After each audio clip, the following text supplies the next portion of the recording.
Hallelujah. Amen. Together I will rejoice and be glad indeed. Amen. Kunencwadi engifisa. I'm sorry ukuthi I don't have the hard copy.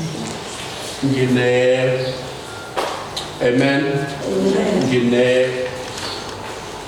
Electronic copy. Ebengifisa ukuthi nginikhombise yona, and maybe you can, go and buy it. Hallelujah. Mhlawumbe ungahambi uyoyithenga egameni likaJesu. Amen. Amen. Amen. Let's keep the Lord and the fire.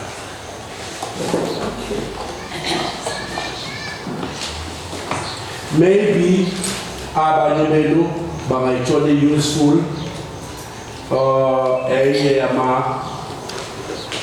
yezincwadi ebekade ngiyisebenzisa to prepare, amen, the lesson ebekade siyisebenzisa or ebekade siyenza together, amen, mathandekayo. So it says The Two Babylons by Alexander Hislop, amen. Funa kuvele la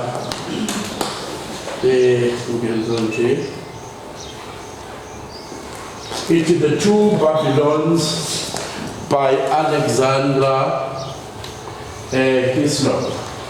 Hallelujah. Ngicabanga ukuthi ke izovela. The Two Babylons by Alexander Hislop. Alexander, Alexander Hislop, Hislop.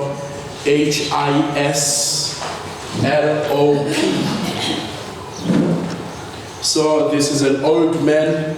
He's also a theologian and but one of those old classic books, amen. One of those old classic books. Enter. Amen. Amen. One of those old classic books. Yeah, my copies are too. One copy is red. One copy is red. Another copy, purple. Amen. Amen. God, it is The Two Babylons. I think ibalulekile kakhulu lencwadi kuthina njengabantwana bakaNkulunkulu, just to get to know ukuthi what is it that the devil is doing. Amen. Asiwine phela la. Amen. The Two Babylons, ukube ngine hard copy ngabe ngiyanikhombisa yona, but I don't have the hard copy. Ungayithenga online. Futhi ikhona a downloadable copy ongayidowunloada, amen. And ngiyithole useful. I believe ukuthi nani ningayithola useful, amen, bathandekayo. Hallelujah.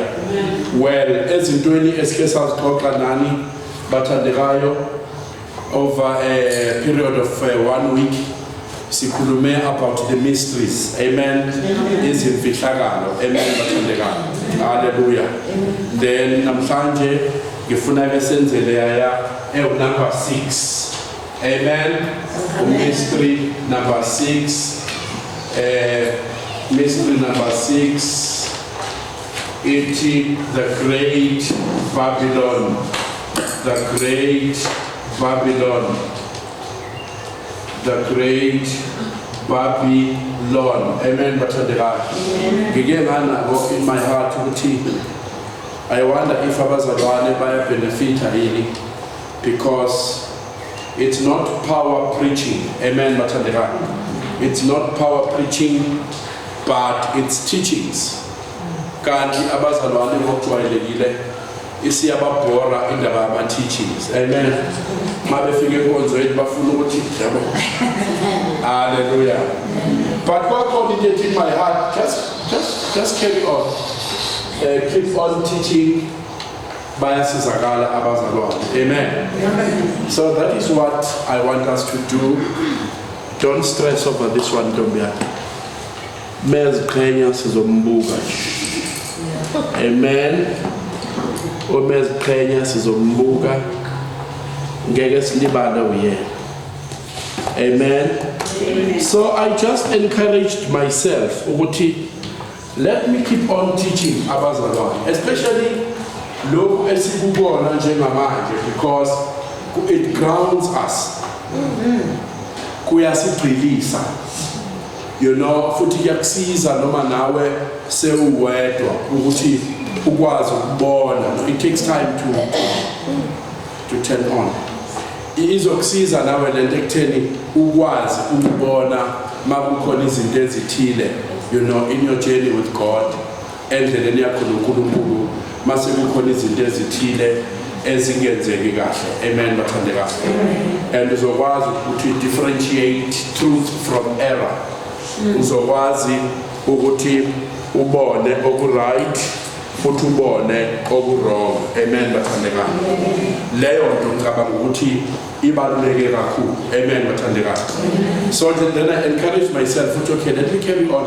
Of course, mystery number 6 is the last mystery. Ngoba samenza mystery number 7 oku-Israel. Niyakhumbula bathandekayo? Ngicela ke sifunde ama-scriptures athile ukuze ngichaze izinto ezithile. Amen. Hallelujah. Revelations chapter 17. Revelations chapter 17. Revelations chapter number 17. Bazalwane bami sizofunda from verse number 1 down to verse number 5.